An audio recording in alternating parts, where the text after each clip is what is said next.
leave briefly. Vice Chair.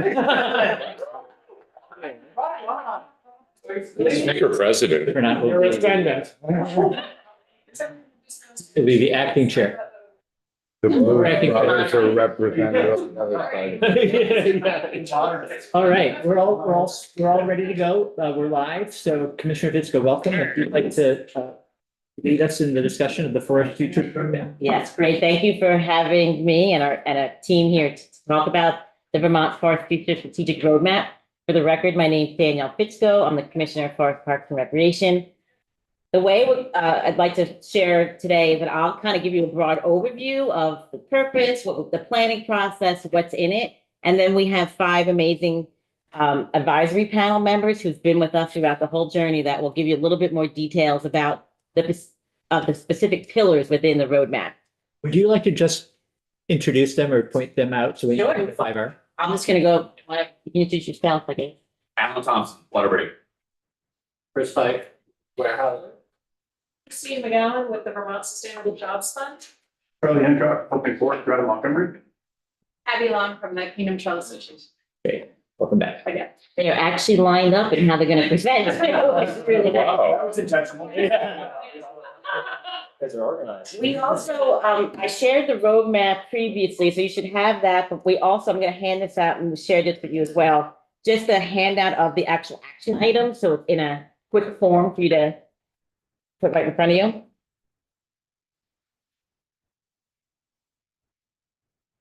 So I'll start with like the genesis of how this came to be, and I think it was in the summer of 2021.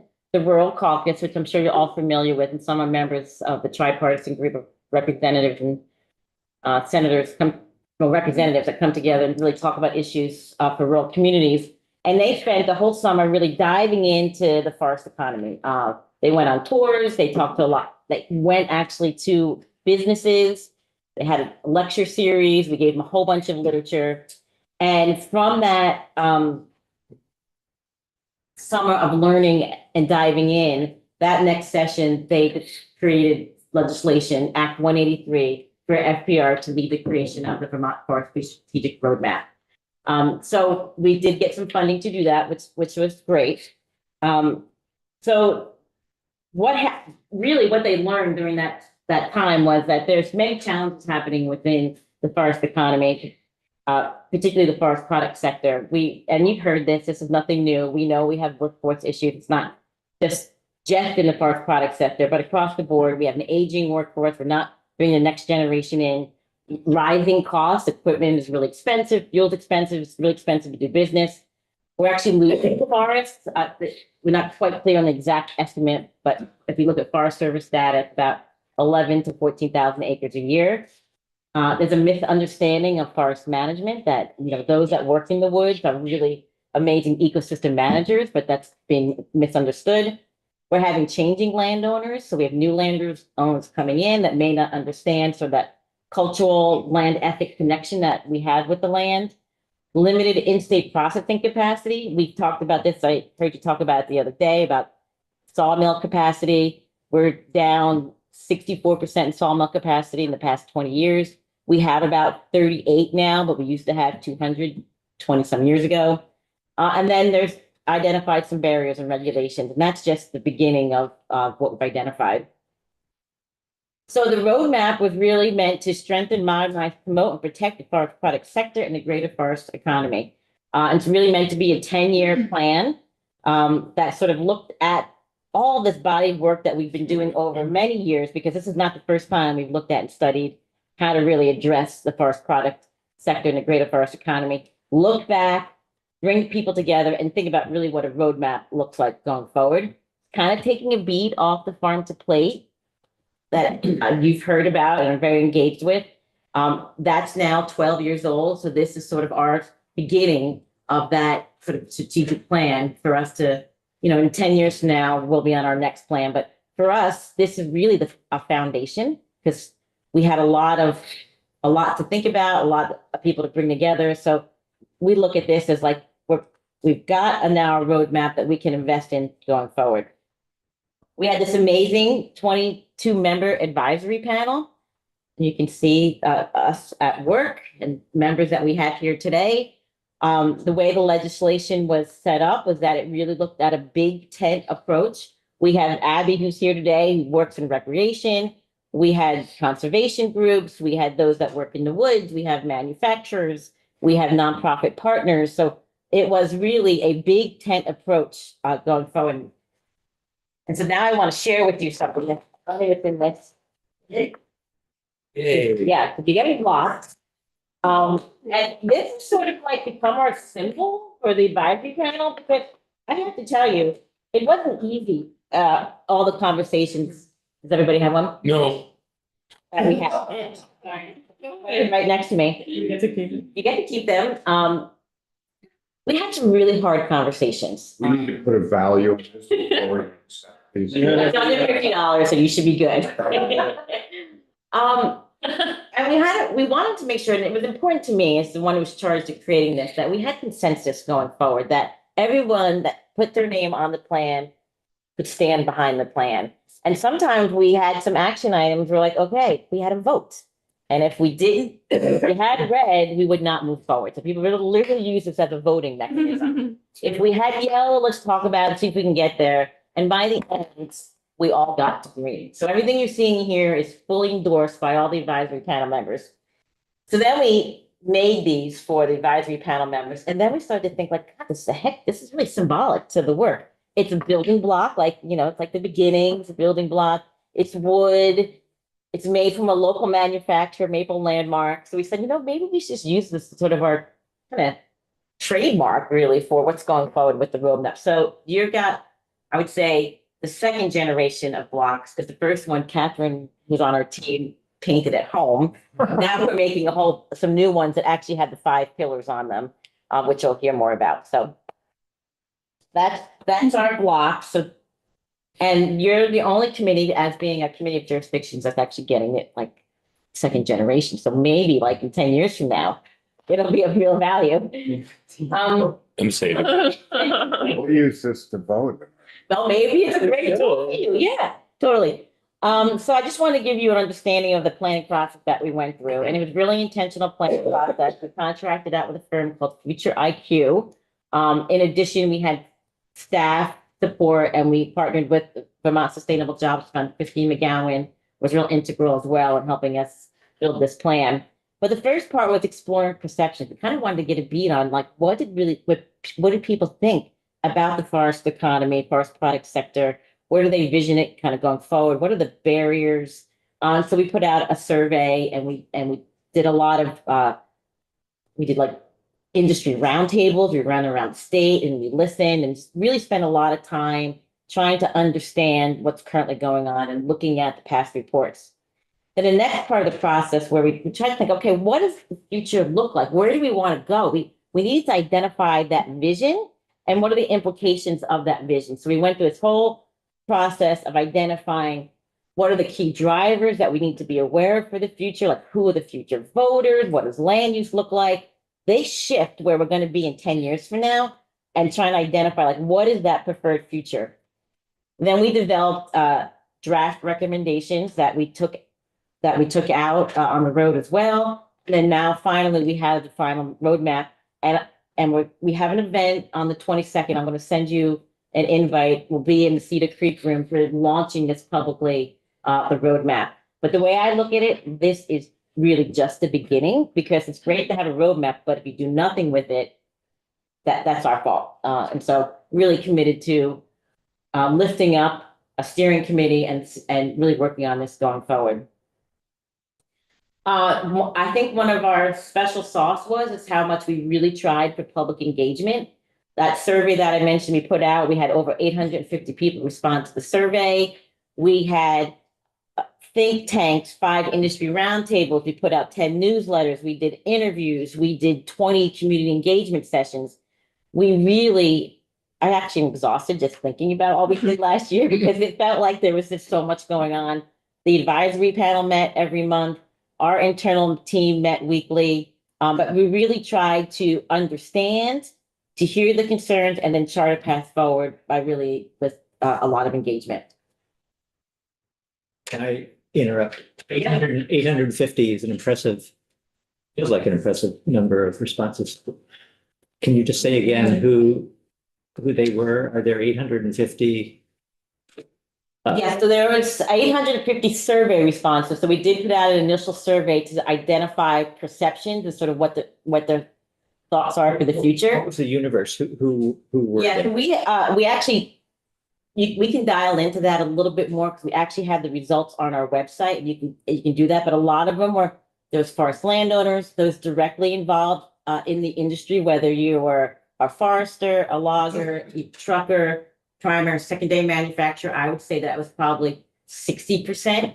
We can also dial it out by age, and so we have a lot of demographic information that we can pull out. But we put it out broadly with a press release and media and like social media. So most were directly connected because we directly use our partners to get the information out there, but it did go beyond that. This is, once we had the survey results and we listened and we did the key drivers, we spent a lot of time trying to figure out what our preferred future was. And working with our consultant, they felt like there were really two, what they called future splitting drivers of where we want to go. One of them is, how do we manage our forests going forward? We could either passively manage them or intentionally actively manage them. So that's one spectrum. And the other one going up and down is industry adaptation. How much adaptation do we really want to invest in going forward? And it can be play to our current strengths or really move the needle and invest towards adaptation. And based on, again, we went out with another survey. We had those 20 community engagement sessions where we asked people, where is your preferred future? And you can see it in the top right-hand corner that it's leaning towards, we want to adapt and we want to intentionally manage our forests so that they're healthy and sustainable, but we're also getting the forest products out that we use and love and really our climate smart product for the future. So that's where our preferred future is, top right-hand corner. And now this, once we had that preferred future, we started to build out what does that framework look like to help us get to that preferred future. So that preferred future, that centerpiece here, that foundation is growing a strong Vermont forest product sector and a prosperous forest economy. That's our vision. That's our preferred future. That's where we're going. And then we have these 5 pillars that stand up around that vision to help us get there. And we spent, advisory panel members can attest this, we spent a lot of time identifying these 5 pillars, working on these words, and making sure that we had these 5 pillars like just right. One of the things I want to recognize, like the reality is, in order for us to meet this vision, we can't just think about one part. We can't just think about workforce. We can't just think about investment. It starts with the landowner in the forest and how we're managing forests, all the way to how do we engage with communities for our future? Reimagining what the forest community looks like. None of these pillars stand alone. They work together. Some of our actions that we have identified support many pillars, but this really is that house, that framework that we'll be working on. Embedded within those 5 pillars, we have a set of strategies and then 30 action items that we'll work on over the next 10 years. I think the vision when the roadmap ask was put to FPR was that we'd have a lot of, this is exactly what we need, but within a year's time frame to just get us to a point of having 30 action items that are still pretty high level to get to the really level of detail, we really just couldn't get there. So now we do have these 30 action items, and each one of them need a lot of work to really figure out what it is that we need to do to move the needle. That's what we'll invest on in the future. I'll give you a quick overview of the 5 pillars, but our advisory panel members will dig in a little bit deeper on those topics. The first one is forest management and land use. We recognize that the forests, we want to keep them healthy and intact. We want to manage for increased forest health. We want to support policies to maintain forests as working forests, and we want to empower landowners to be able to do that as well. Number two is really about supporting the businesses. How do they adapt going forward? You've heard several times this session about the impacts on climate to the logging community, those that work in the woods. How do we help them adapt going forward? How do we use new innovation and technology? How do we build the next generation of workforce? This is key for us. It starts from in the elementary school, but it continues on after that. We really have to dive into bring more the next generation of workforce in, and also the current youth understanding what it is that we're doing in the woods. And then create a problem busting approach focused on the forest economy. And that's just really looking at how does the state government come together and work towards supporting the forest products businesses. It can't just be FPR, it's got to be AOT, it's got to be the Department of Labor, Agency of Education, all coming together. The next pillar is really like thinking forward, research, innovation, and technology. We need to stay on top of what's coming at us, and we need to be able to adapt for new technology. And that means that sometimes we have to be patient with capital, we have to take risks, we need to understand where we should be making investments, and sometimes they may not turn out great, but we need to be looking forward and not just in Vermont, but this is really regional. The fourth pillar is industry reputation and market profile. One of the main things that we heard time and time again is that there's really a misunderstanding of forest management and a pushback. And we really want to celebrate that we have this 76% forested state that we manage really well here in Vermont. We manage ecological forestry principles. It's a renewable resource. We should be promoting and thinking about a local wood, local good. We talk about food security, maintaining it, our wood base here in Vermont. It's our wood security. Really celebrating that they are like foresters and loggers, and it's really their ecosystem managing, and they care so deeply. Just getting that message out there. And we really think about encourage demand, use, and appreciation of Vermont's forest products that we grow right here.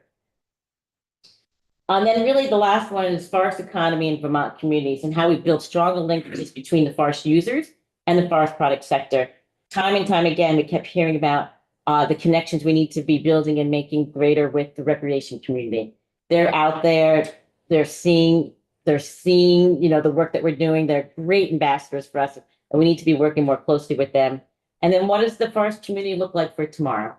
We originally were talking about the Milltown, but what does it look like? How do we make sure that community members are engaged in connecting, understanding, and appreciating the working forest and those that work in the forest and across the whole supply chain? We have 30 action items, and we're going to be working on all of them, but we did identify some priority action items to work on. One is to just provide robust data on forest health and trends. We really want people to understand what's going on. Right now, we grow 3 times more than are harvested, or we lose to mortality every year. So we're growing more. We want to promote working forest and land use planning. I will be here with you Tuesday to talk about Act 250. Adapt climate resilience strategies. Again, we've heard about this time and time again with the wet weather. What is it like to be able to get into the woods and still protect the resource? Boost the next generation of workers. We talked about that. Invest in accelerating innovation. Promote the forest industry critical role as ecosystem managers. That is really celebrating them. Elevate the importance of modern and efficient wood energy. Connect recreational users and the forest product sector, and promote the economic contributions that the forest product sector provides to Vermont. We have done some economic studies. Overall, it's about $2 billion. $2 billion. Yeah. Sounds high, but it is. And then that's indirect. Directly, it's 1.3, and about 13,000 workers overall, and about 9,000 if we directly within the forest product sector. It's pretty impressive. I think we don't talk about it a lot because we're in the woods, right? So maybe not as seen as some of the other industries. So what's next is we're gonna socialize plan. They mentioned next week we'll be at Cedar Creek Room. I'm gonna send you an invite to that. Probably on Monday. We'd love to have you with us. We're gonna be meeting with partners to get them on board because this is not something that government can do alone. This has got to be public and private partners all work together under one big tent to move the needle on this. I also will be standing up an implementation steering committee, recognizing that big tent approach that we can work on this together. I envision we'll probably have some work groups like spin off to dive into certain topics, like sprint projects. Like if workforce is something we need to dive into, let's have a key group of steering committee members and bring others in to identify like how do we really move the needle on this. We'll hopefully stand that up within the next month or so. So that's the overview of our future, growing a strong forest product sector and a prosperous forest economy. That is our main vision that we're going for. And this really should be our time. They're ecosystem managers producing climate smart forest products from a renewable resource. It's connected to our culture, our identity. And I told you the other day what Treasurer Pichek said, working lands are Vermont advantage. And this is an investment in our future. So that's what I have. I'm happy to answer any questions from where we go from here. We can bring up our advisory panel members to kind of dive into those pillars a little bit more. She could, yeah. And I just wanted to ask, the 22 advisory panel members in total, is that? That's what we had during the development of the roadmap. Yeah. Maybe a little bit small for the implementation committee that we stand up, just to be a little bit more nimble. Yeah. And as you move forward, and they were all volunteering their time, which is wonderful. Yeah. We should be saying thank you for that. And as you then move forward with developing out some of the action items, will that group of people continue to be part of the process, or is it going to be the department that really has to handle that work? Well, the department you need a convener and you need to bring someone together. And I think the department is committed to being that convener and keeping everybody moving forward. The first thing we'll do is we'll see if the advisory panel members that currently serve, if they want to move over to an implementation committee. And then we'll look to fill some voices that, if they say no, we don't have all rounded voices, we'll bring some other people in for us. We're working on now sort of what the governance look like how long do you serve? How often are we going to meet? Just so that they know what they're signing up for. So yeah, FPR is committed to convening, but we are not the ones working like they are, and we need their voices and expertise at the table. Representative Temple? So, three parts? What does legislation look like that we can implement that moves this forward? And I know that's like actually a really big question. Maybe one or two examples. Then do those programs or does that legislation require money? And where do we get the money? Yeah. It was asked for us to come back to you and ask you what kind of legislation we should we be recommending. And honestly, we got to the point like a high level and we weren't ready to actually say this is where we want to put forward just yet. We hope to come back each year and give you ideas of like, this is the legislation that we really want to see forward and where should we get ideas of where the money should come from. That's the work we have to do yet. Okay. I will say that there's currently some legislation now that moves the needle. Yeah. You have some H128, H624. There's several things now that are actually helping to move the needle on this, and we'll be working toward that. Money-wise, it's difficult right now. I think we all know that. Working Lands Enterprise Initiative is fantastic, already stood up program. Continue to invest in that program is fantastic. But we'll be coming back with, I think, recommendations in the future where we think the legislature could play a key role in helping to move the needle. Just couldn't get to that detailed. Yeah, yeah. You just mentioned H624, which is a bill on our wall that has come up, not in the past couple of weeks, but we mentioned it earlier in the session, and I think we have a walkthrough scheduled next week. We wanted to wait until we had this presentation, but be taking a look at that, Bill. Yeah, it has, I mean, it has some components of next generation of workforce, understanding what that is. And it's helping to invest in climate adaptation strategies for once part of the supply chain, which is those working in the woods.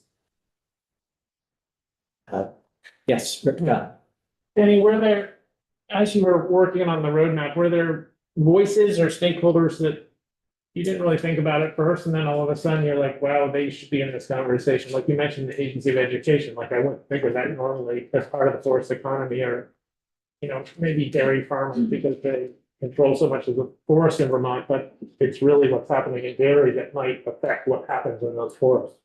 You know, we took a big picture. Everybody's connected. If you're a landowner, you're connected. What you're buying, you're connected. That's right.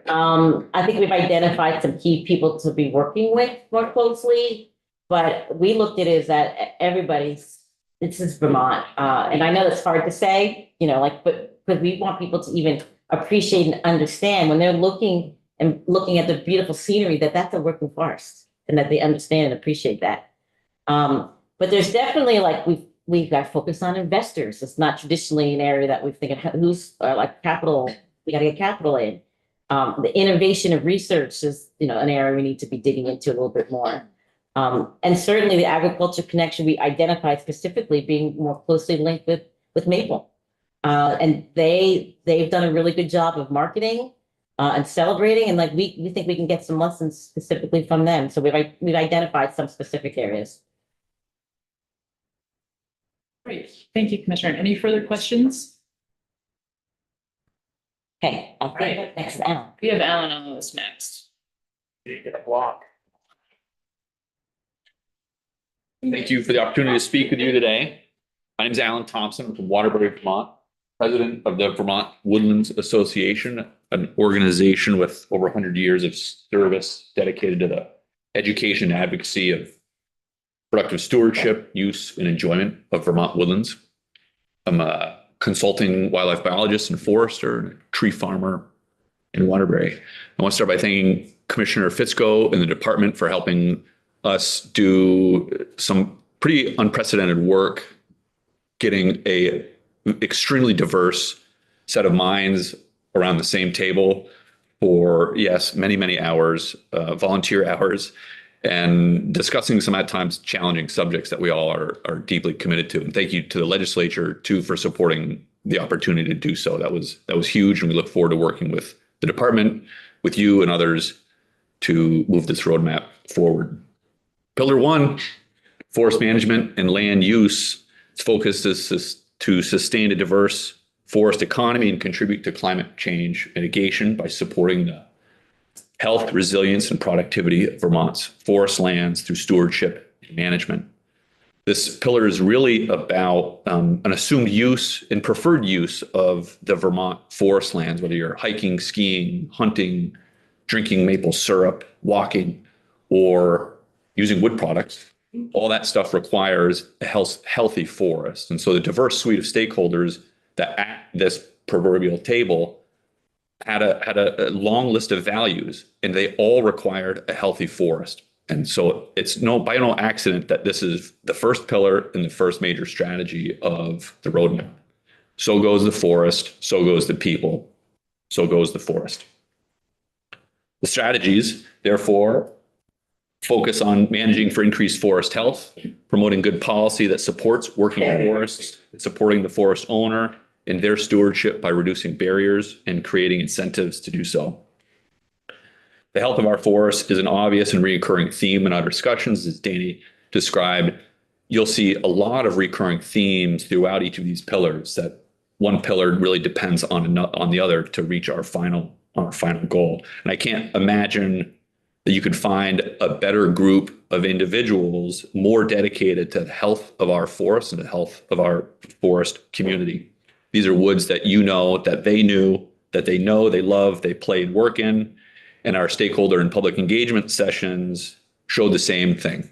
A diverse set of interests, a diverse set of values that all revolve around the health of our forests. Therefore, it was early on that we recognized it was indeed the health of our forests that would be a priority for and reoccurring theme throughout this roadmap. Over the last 60 years, FIA data shows that our forests are growing in maturity. They are comprised of larger trees and their quality has improved. That again is not by accident. It's thanks to the public and private stewards and their land management decisions.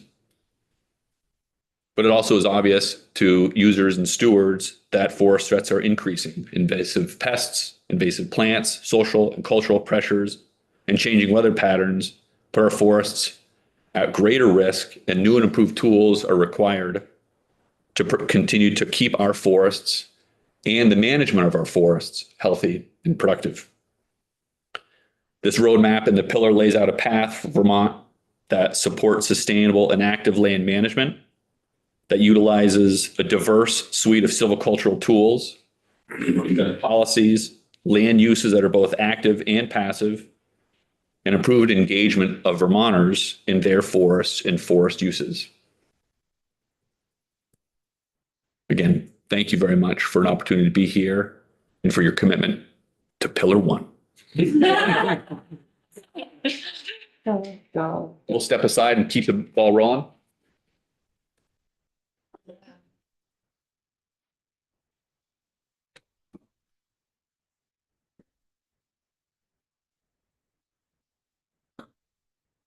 Try to get organized so I can stay on track here. Good afternoon. My name is Chris Fife.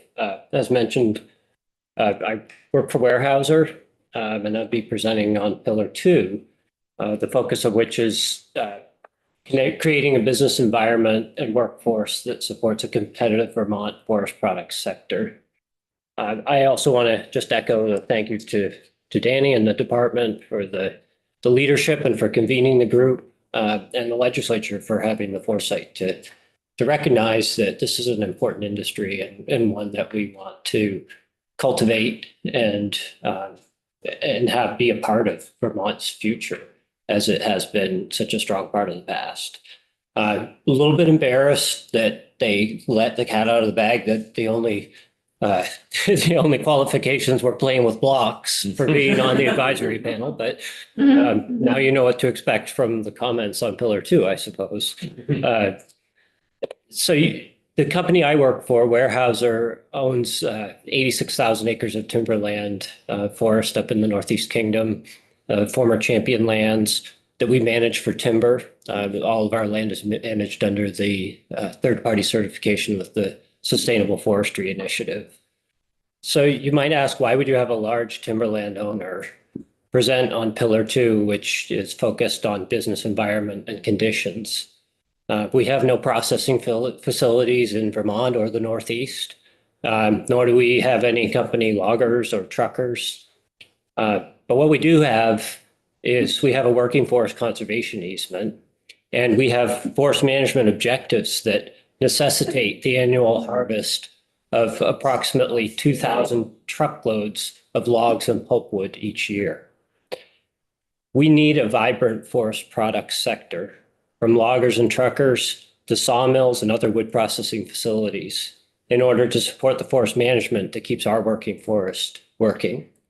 And that's the same for all forest landowners across the state who are committed to managing their forests in an ecologically sensible way, as Alan presented. And I think you'll see as these pillars are presented just how interconnected many of these items really are.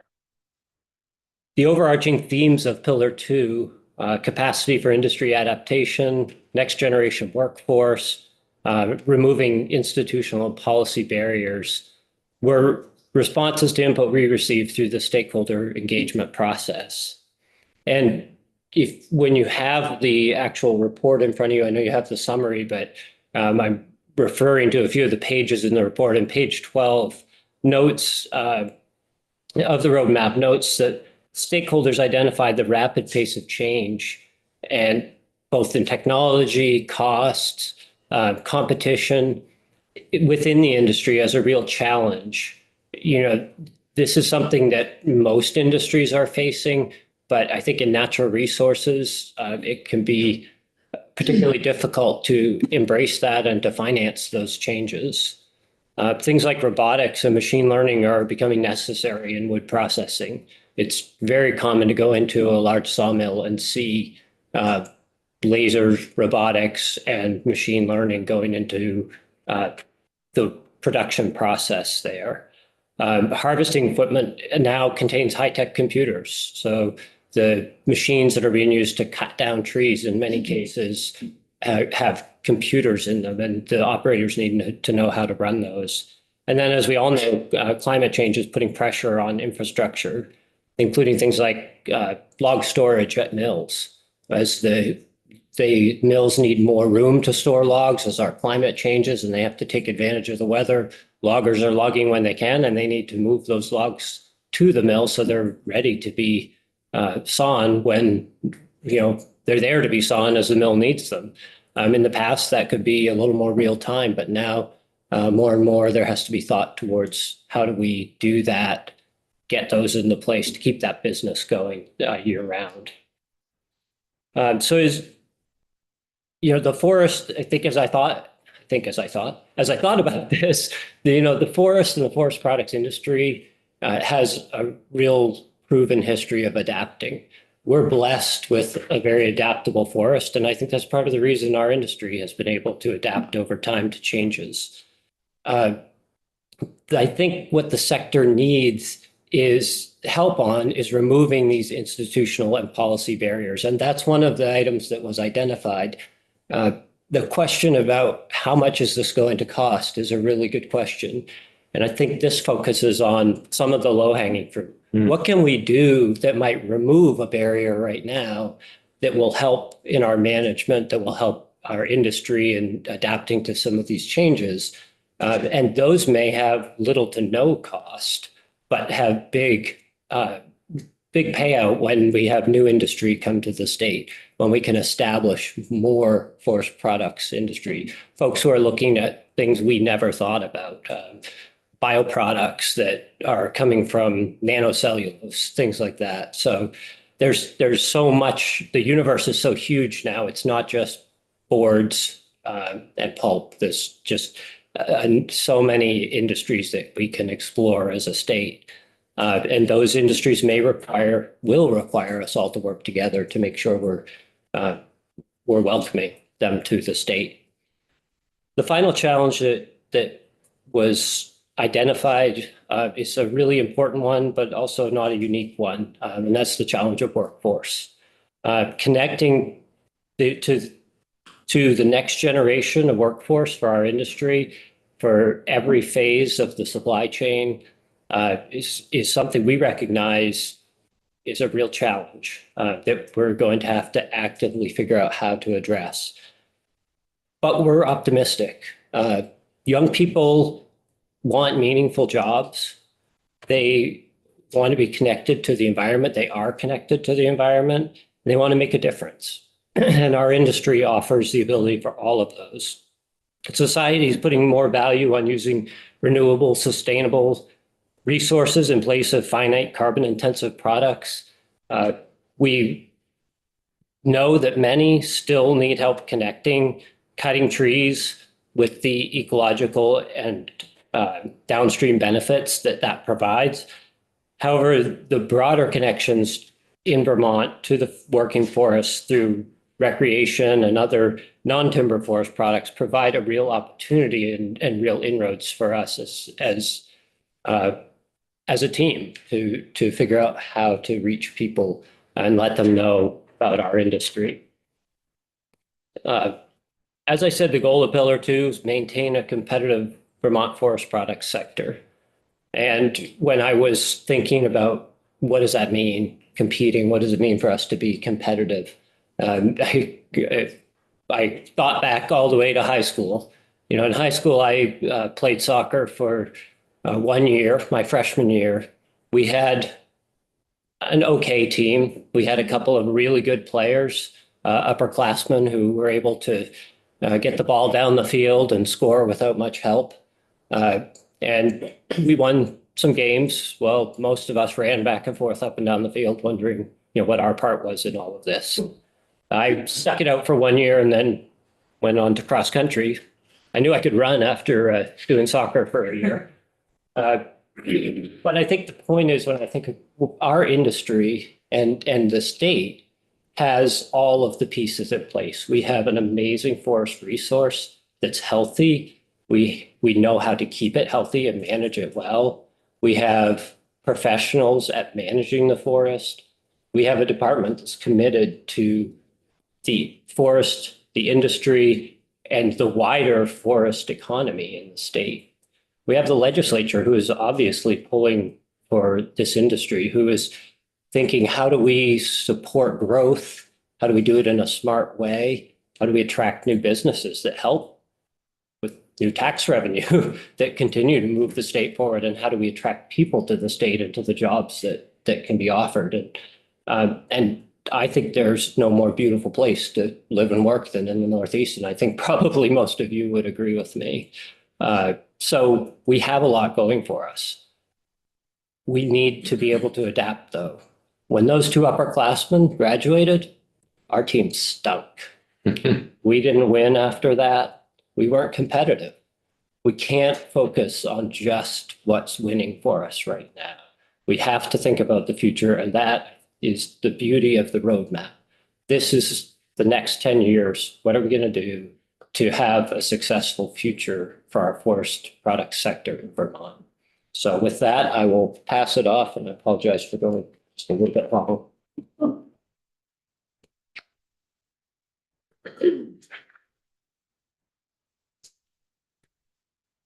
Hi, everyone. I'm Christine McGowan. I'm with the Vermont Sustainable Jobs Fund. I think you probably know some of my colleagues that work more on the farm to plate side of things. So I am in forest products, and I have been working with this industry for the last 7 years, trying to help promote the industry and help solve some problems for the industry, working in partnership with FPR and a whole host of other partners.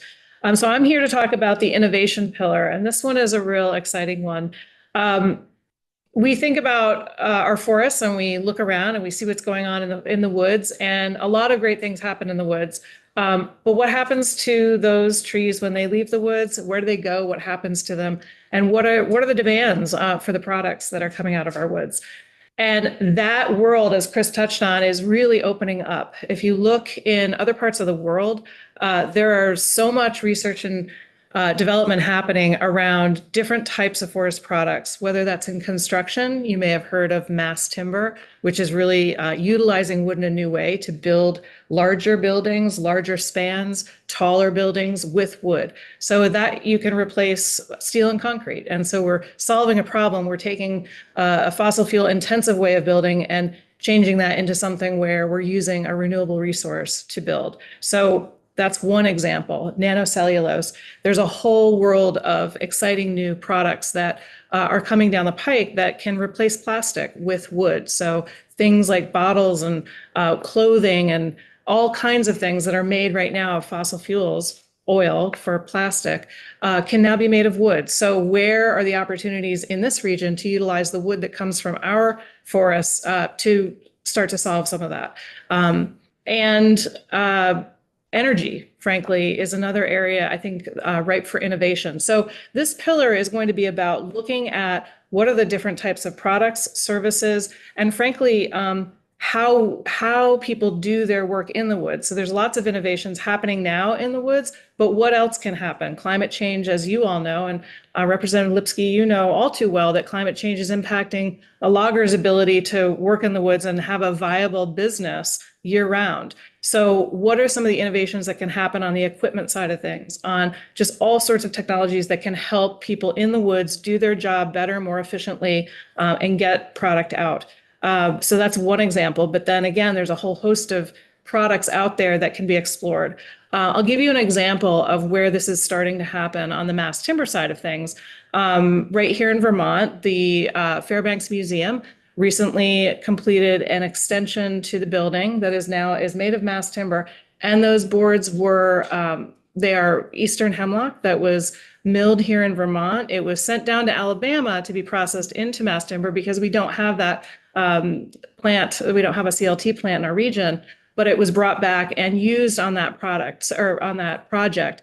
And that's an example, that project and the use of mass timber started with convening people, just like what the roadmap is doing, bringing people together. The executive director of that museum needed an addition to his museum. He wanted to do something that was aligned with the museum's mission, got connected to some of the folks that I was working with on the mass timber side of things, and was able to get the architectural team put together, the design team put together, and the people who could then use that as an opportunity to test out using local species for mass timber. And that has now come to fruition.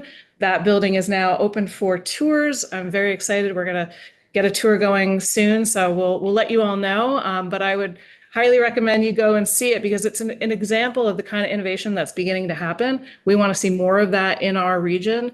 I'm working with some regional partners in Maine and New Hampshire and Vermont to really try to create an innovation ecosystem around forest products in northern New England. And Vermont is a huge part of that. I see a great opportunity to attract new entrepreneurship to our state through this. So I'm really excited about this. And again, thank you to FPR for pulling this together and making sure that innovation was a big piece of what that forest future roadmap is going to be. So with that, I'm going to turn things over to Charlie. Thanks.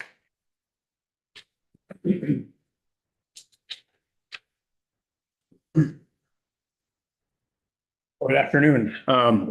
So again, for the record, my name is Charlie Hancock. I'm a consulting forester based out of Montgomery. I also have the privilege of serving as the vice chair of the state's Working Lands Enterprise Board. So good to see you again. I think I've realized that to get the sun to come out, I have to schedule testimony with you guys. So I'm just going to keep on doing that. So I really appreciate the opportunity to talk with you again today. And also thank you for this. This is from you. You guys asked for this. And so without this body kind of coming together and telling us, give us a roadmap, we wouldn't have been able to do that. So I really do want to thank all of you for really kind of kicking this off and pushing us forward. So I'm here to talk about Pillar 4, which is industry reputation and market profile. The focus of this pillar is on building support and appreciation for Vermont forest products and our forest economy. What this pillar is really about is telling our story. Danny said earlier, she quoted Mike with the quote about Vermont's working lands are our advantage.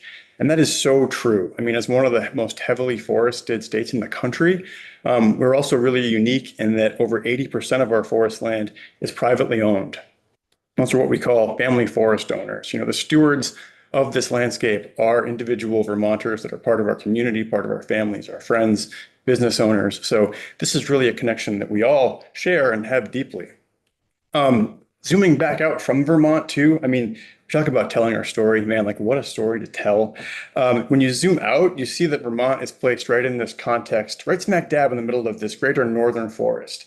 Reaches all the way from the Tug Hill Plateau in New York up to the Gaspé Peninsula, from southern New England all the way up through Quebec. This is an amazing place. It's the largest intact temperate broadleaf forest left anywhere in the world. And nowhere else in the world do so many people live in such close proximity to so much forest. That's amazing, right? There's other forested areas in the world. The Amazon rainforest is a big one, but there's not the population of people that exist here with our urban centers like Montreal or Boston on the fringes or Burlington, and then our small communities all based throughout. So we are really integrated into this forest land. These forests provide material benefits, but they're also the foundation of adaptation and resilience that we talk about so much in this building and as communities. Things about carbon sequestration or flood storage in the face of climate change and the things that we saw happening right here in Montpelier. These forests also define the place that we call home, right? It's this shared landscape that literally provides the backdrop to all the lives of Vermonters. But as a backdrop, sometimes people don't see the forest for the trees or the people that work with them. And they lose that connection that was once so present in all Vermonters' hearts and minds. A mile from my house up on Black Falls, there was a bobbin mill that in the heyday, it provided employment for about 200 people. The other side of town, there was a mill, the Atlas Plywood Mill.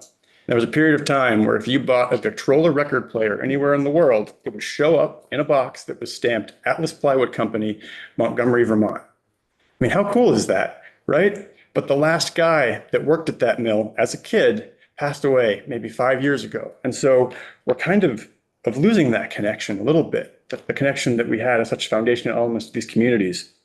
So, you know, in addition to telling our story, it's about reconnecting Vermonters to these working forests, and just how important that connection is. So how do we do this, right? There's three overarching strategies that I want to touch on. One is that we need to strengthen and maintain the social license of the Vermont forest products sector. I want to be really clear. This is earned, it's not given. So this is on us to do this, right? And this is based in continuous improvement and ongoing professionalism. And we're seeing that, right? We've got forester licensing now in effect. We've seen advancements in technology and how we do things in the woods, things that have been touched on here. We're seeing advancements in how we operate in an environmentally sensitive landscape. AMPs, I don't know if you've seen the new AMP app that's out, but this is, I mean, the technology we've got now in our pockets is amazing, and how we deploy that in the landscape is equally as amazing. We're managing forests a lot differently. We're using science a lot differently. I mean, if I had gone back in time and handed a forester a silvicultural guide that said, this is how to manage for old forest characteristics, if I had handed a forester that like 100 years ago, I'd probably look at, who is this guy, right? But this is part of our toolkit now. This is how we see our forests and how we're engaging with them. Another thing, you have a bill on your wall right now looking at timber trespass. We're taking these things really seriously. We're upping the bar about how we operate in our woods with our landowners and in our communities. So, you know, we're not just those cowboys that you see on Swamp Loggers or Big Timber or those shows on Netflix. We need to kind of recapture that narrative and kind of show people, you know, that we need to earn and we deserve that social license to practice forestry. Another way to do this, another strategy to meet this pillar, is to encourage the demand, use, and appreciation of Vermont forest products. Through the course of this work, stakeholder discussions really highlighted the need to better promote the sustainability of Vermont wood products. You know, sustainability is a big thing. We talk about it, it's a big word, but often gets lost in how we see it on the landscape and we see it in our daily lives. Well, this sector is based in sustainability. The things that we talk about are natural climate solutions. Christine mentioned mass timber, replacing carbon-intensive things like steel with wood products. We're looking at advancements in modern wood heat in the thermal sector. I mean, these are all things that we can do to meet our goals around climate, adaptation, resiliency. This is the foundation of our industry. We also found through the course of this work that consumer sentiment really favors sustainably harvested forest products. But there's not been the same kind of demand for locally sourced forest products that we've seen kind of in the food sector. You know, in the past, you know, historically. But we have seen some changes in that, especially since COVID. You heard from Tucker Riggs, LSF Forest Products in Fletcher, right? One of the kind of bright spots that came out of COVID for folks like Tucker was that folks went to local sawmills. They said, I want to buy my building products from a place here with wood that comes from here. So we need to capitalize on that. We're seeing other folks around the state. I can point to Sheehan Lumber in Perkinsville. You know, they have a great project right now. We're looking to open up a retail space in their yard. So not only can they take that raw product, mill it right there, but they can sell it right back to their community. No longer do we have to ship our stuff up to Canada to have them mill it out and then sell it back to us. Those days hopefully will be long gone pretty soon. So we're really poised to have an excellent opportunity to showcase the wide variety of wood products that come from Vermont's forests, as well as kind of the forests and other associated industries and industry partners across the northern tier here, because our supply chains, our industry really reaches beyond state boundaries. A third strategy of how we can get to this pillar is around increased education and outreach to Vermonters, both folks that live here, but also visitors to our state. As land users, landowners, people that interact with forest management and our forest product sector. A key thing here is investing and leveraging programs for youth. You know, the young people in our state today are going to be the leaders of tomorrow. And so integrating them into this industry and this story is a huge part of what we do. There's a career center in Enosburg, the town next to me, has a forestry program. It's been there for a couple decades now. And two graduates of that program got together and with support of the Working Lands Enterprise Initiative, reopened a shavings mill in Richford, just north of me, where they produce shavings and now they're moving into pellets, providing a local market for low-grade wood. It's an amazing thing. And they engage with that career center, bringing students in to help work there and run it. And I had the pleasure of being up there one day when Secretary Tebbets and Secretary French visited. to take a look at the mill and the program that they have. And it was funny because Josh, the guy that runs it, I expected him to kind of take over and guide this tour, but he stepped back, pointed to the two students and said, "You guys got this. Take it away." And so these two students led us on the tour of the mill, talking about where the wood comes from, how it's processed, where the products are going. So these guys get it. I mean, they're kids, right? They had to stop in the middle of this tour with Anson to do their, what's it called, a Be Real moment, right? So like they're into tech, they're still kids, but they get this stuff. And again, these guys are going to be the leaders of tomorrow. And so to get them into this story and make it their story is a huge part of what we need to do. So again, this pillar, to me, the base of it is we need to tell our story better, because if we don't, others are going to tell it for us. And unfortunately, we're already starting to see that. There's this new kind of brand of hyperbolic clickbait advocacy that's out there masquerading as environmentalism, creating false dichotomies that paint a picture that's either clear cuts or wilderness and no middle ground, cherry picking tidbits of science to advance a narrative that the only good tree is a standing tree. Recently, we saw this kind of rear its head in some commentary around the Worcester Range and its management. And it's really unfortunate, the uncertain future of the Worcester Range. Well, I'll tell you what, spoiler alert, the future of the Worcester Range is bright. And it's bright because of the dedicated foresters at Forest and Parks that pour their heart and soul into this work. So Danny, thank you to your team. And honestly, we need a better caliber of this conversation. So I'm really hoping that we can advance that together. So, I hate to kind of be cliche and say that we're at a tipping point, but we're at a tipping point. We're at a point where we need to, as Vermonters, look at how we interact with this landscape, with this industry, and really integrate it into our story. And when I say our story, I just don't mean the story of the folks sitting up here that work in this industry. I mean the story of all Vermonters, because it collectively is our story, and it's a story that we should and can be proud of. So thank you very much for your time today.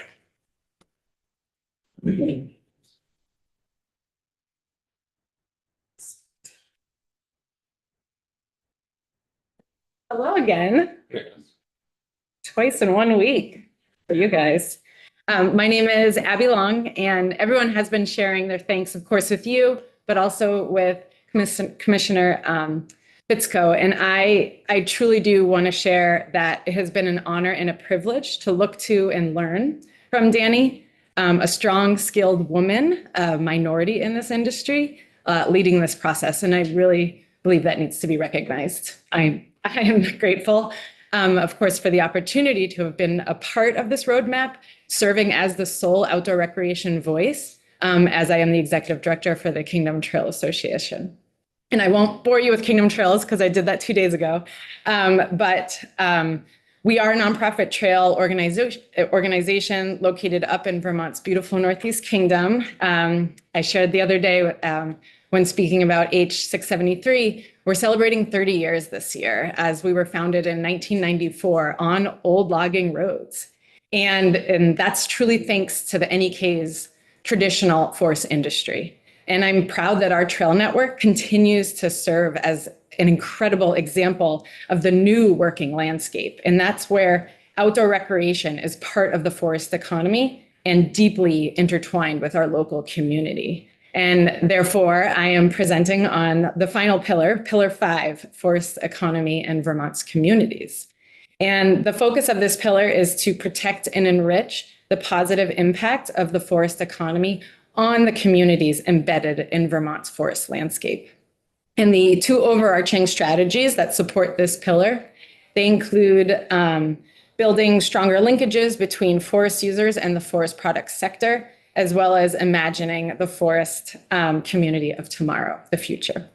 And, to begin, Vermont's called the Green Mountain State for a really good reason. 75% of our land is forested. And Vermonters and visitors alike value our forests and their environmental, cultural, and economic benefits. Sawmills, for example, were some of the earliest economic engines in many of Vermont's rural towns, and they continue to benefit from the forest economy that grew up around them. And my favorite example of this is sawmills such as Mike Mathers in downtown East Burke. He owns Mike's Tiki Bar. And that Tiki Bar serves as parking for Kingdom Trails, Vast in the winter, and is a trailhead for both of those trail networks. Hosts a ton of food trucks. You can get a really great beverage there after your mountain bike ride. But there's an active sawmill on the outback behind the bar. And that's all happening at once. And it's right in the center of our community, the heart of our community. It sounds like a good field trip in the off session, maybe, for this committee. The Vermont Forest Futures Strategic Roadmap provides a vision for how towns can maintain a strong forest culture and take advantage of many of the ways that forests contribute to our economy and well-being. And the roadmap actually outlines the following actions to achieve this vision. The first is to elevate the positive impact the forest economy has on communities across the state. Forests connect all our communities, providing environmental, my favorite, recreational, cultural, and economic benefits. And sustainable forest management supports that recreation, forest product business owners, wildlife, and cultural traditions. Another action is to build strong linkages between forests, remaining forests, and the existence of the vibrant forest products sector. These linkages are opportunities that include renewable energy, stored carbon, recreation again, maple production, climate change mitigation, and local wood. Kingdom Trails is really proud to own 400 plus acres in conservation with the Vermont Land Trust on an area called Darling Ridge up in the Kingdom. And this past winter, we hosted our first ever timber harvest on that property. And one of the products that came out of that harvest was 8,000 board feet of hemlock. And we had that hemlock milled right on the spot. And now that hemlock is all the bridging in our trail network. And it just blows my mind that that wood was grown, processed, and now used all within 5 miles. So I would just love that story. And we love that story so much. We've put it on signage out in our trail network where that harvest was. So bikers from Boston, New York, Canada, are biking by it every day, learning about our new working landscape and learning about the importance of that harvest that took place for them to enjoy and enjoy in the future. A third action is to promote the economic contribution the forest products sector and working forests contribute to Vermont communities. Vermont's forest economy is experiencing rising costs, aging and decreasing workforce, weather disruptions, volatile markets, and a growing misunderstanding of forest management. We can come together to recognize the role of working forests at the local, statewide, and even global levels. We can evaluate the ecological, economic, and social importance of managing and utilizing our forest products locally. And finally, empower and provide outreach to communities, building camaraderie and statewide values for the future importance of our forests. Vermont's forest landscape has been vital in shaping the culture, heritage, and traditions of the state and its people. And I can't stress enough that this includes Indigenous peoples as well as new visitors. Tapping into and celebrating these connections has been an undercurrent throughout the strategic roadmap process. So thank you. And I hope Danny's wrapping it up. I don't have some, strong final words. I don't know if I have strong final words, but gratitude, because you could see the thought that has gone into the roadmap and the people that really helped to create it. Listening to a lot of people, but they really helped guide it. I was just sitting there listening to all of them and just felt such a joy and proud to be able to work alongside them and you. So gratitude to you for helping to support us. And we look forward to working with you over the next 10 years. If you're still, all of you still here, then it will be a journey, but I think we're all excited and positive about what we can do. Even if we're not here 10 years from now. Partially. Yes, yeah. And hopefully you will be too. Thank you. Thank you. We can come back and talk about anything more you want to, but I really just appreciate the time. Thank you very much. Thank you so much. I wanted to fill your entire room.